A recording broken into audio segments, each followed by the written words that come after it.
Hey everybody, it's been a while since I've done a video. The garden's not in very good shape. Just a quick update on that. I noticed when I logged into Facebook today that it said a year ago today I was posting about picking the first watermelon in my garden and how delicious it was and how awesome it was to be able to pick the watermelon in the garden. And even right now the watermelons are smaller than a baseball, maybe a little just a little bit bigger than a golf ball. Watered twice a day. We had about 40 days straight of 100-degree temperatures, and even though some of those vegetables like hot weather, that was too much. We lost the orange tree.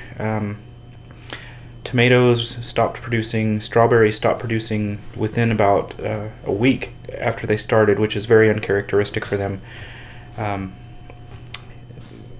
It's just been bad. About the only thing we really got good was lettuce and asparagus and spinach, and of course Dale's tomatoes, the Buckbee's New, and the black cherry tomatoes have been doing pretty well.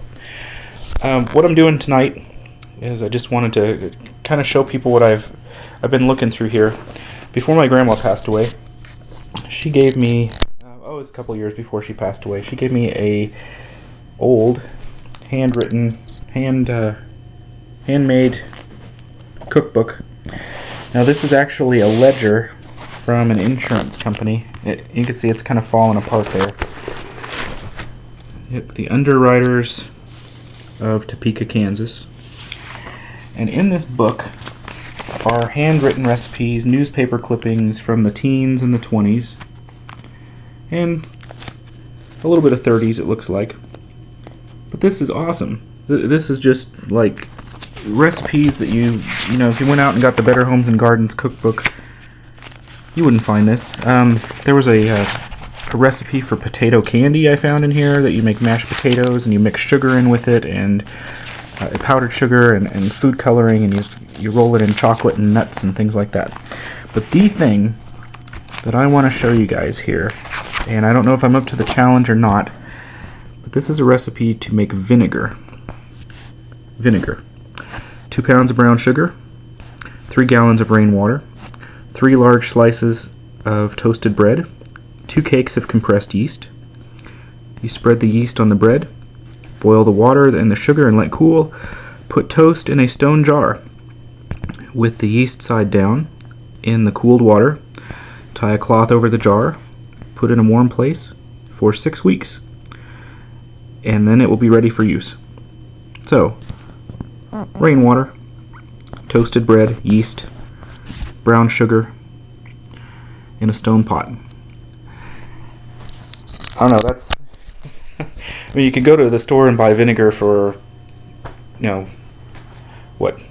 cents for a gallon, $1 a gallon, I don't know. It seems just like one of those things like, why make water? Why make air? It's all around us. You can get it for cheap. But back in the day, these are recipes probably from the 1800s that people have passed down and wrote down in the 20s and 30s and maybe the teens. There's a recipe for hand lotion, for cough syrup that doesn't involve alcohol, it doesn't look like. Unless tansy, I think that says tansy. If tansy is alcohol. Recipe for soap.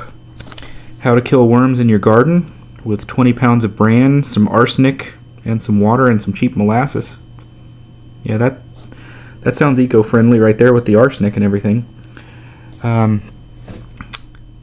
Cure for meat, sugar cure for meat, salt cure for pork, poison ivy remedy, wood alcohol to remove white spots from hot dishes or water marks on your table. And then I got some blank pages here. Dill pickles, how to can peas, let's see, how to can chicken, corn relish. Yeah, I think this is a pretty good treasure trove here. There's no way I'm ever going to get through all of these recipes, but along with this came a box of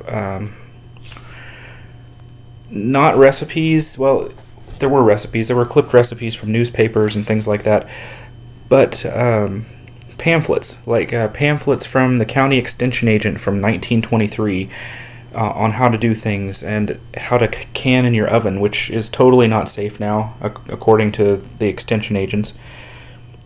And other things like Jello gelatin, how to use new Jello powder, and how to recipes from the new Crisco shortening that's digestible and it's not lard and it's safer for you.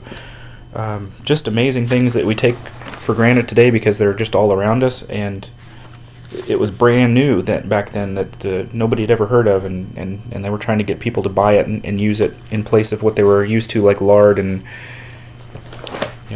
probably rendering down donkey hooves to make Jello out back in the sod house or something like that. But anyway, I just thought that was cool. I definitely want to try the potato candy if I can find that again. I probably can't find that again.